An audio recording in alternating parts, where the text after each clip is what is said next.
Nanti ini aja yang dibagi ke wartawan. Baik, selamat pagi. Assalamualaikum warahmatullahi wabarakatuh. Rekan-rekan media yang saya hormati, pada hari ini saya selaku yang mewakili pimpinan DPR bersama dengan para pimpinan Komisi 1 dan perwakilan dari pimpinan fraksi yang ada di DPR ingin menjelaskan kepada publik melalui rekan-rekan media tentang revisi Undang-Undang Tentara Nasional Republik Indonesia. Seperti kita tahu bahwa dalam beberapa waktu ini telah terjadi dinamika mengenai revisi Undang-Undang Tentara Nasional Republik Indonesia, dan kami cermati bahwa di publik, di media sosial itu beredar draft yang berbeda dengan yang dibahas di Komisi 1 DPR RI. Nah, untuk itu hari ini kami akan menjelaskan kepada publik melalui rekan-rekan media beberapa pasal yang sebenarnya yang pada saat ini sedang dibahas di Komisi 1 DPR RI. Yang pertama, ada 3 pasal. 3 pasal yang kemudian masuk dalam revisi Undang-Undang Tentara Nasional Republik Indonesia. 3 pasal itu terdiri dari pasal 3, yaitu mengenai kedudukan TNI. Jadi ini sifatnya internal, yaitu ayat 1 misalnya, dalam pengerahan dan penggunaan kekuatan militer, TNI berkedudukan di bawah Presiden. Itu tidak ada perubahan. Kemudian ayat 2-nya, kebijakan dan strategi pertahanan serta dukungan administrasi yang berkaitan dengan aspek perencanaan strategis TNI itu berada di dalam koordinasi Kementerian Pertahanan. Ini pasal dibuat supaya semua sinergis dan lebih rapi dalam administrasinya.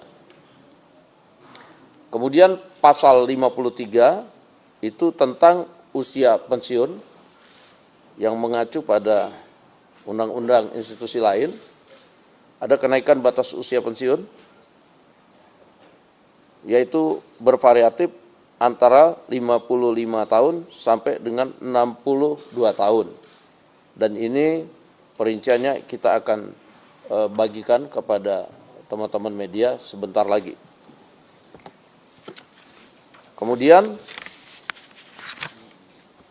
pasal ketiga yaitu pasal 47, yaitu prajurit dapat menduduki jabatan pada kementerian atau lembaga. Jadi prajurit aktif dapat menduduki jabatan pada kementerian lembaga.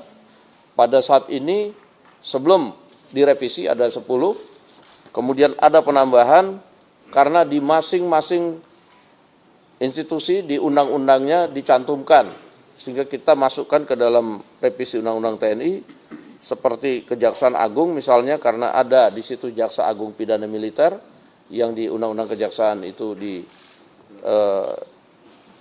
jabat oleh TNI, di sini kita masukkan. Kemudian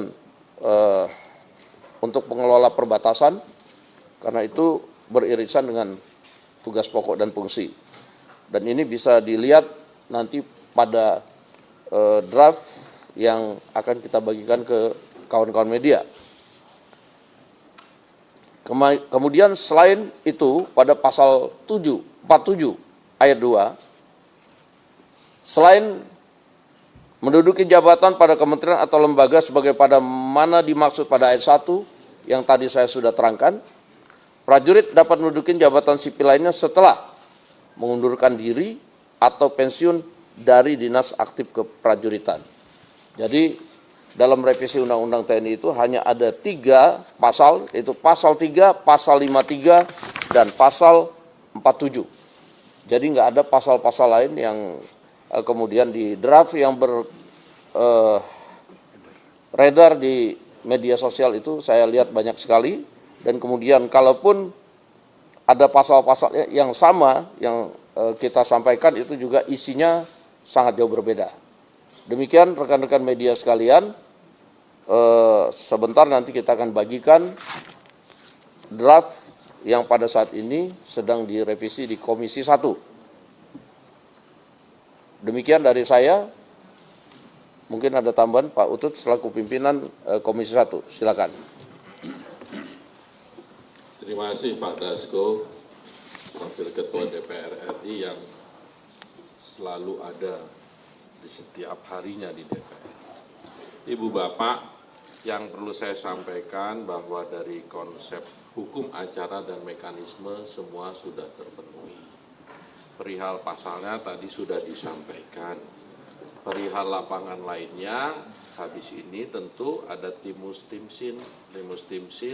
perumus dan tim sinkronisasi melapor kepada kami melapor kepada komisi. Setelah itu Slaker. Hanya itu yang bisa saya sampaikan. Sekali lagi, ketika hukum acara dan mekanisme semua sudah terpenuhi, tentunya semuanya tidak ada yang bisa menjadi sesuatu yang saudara-saudara ragukan lagi. Terima kasih. Baik,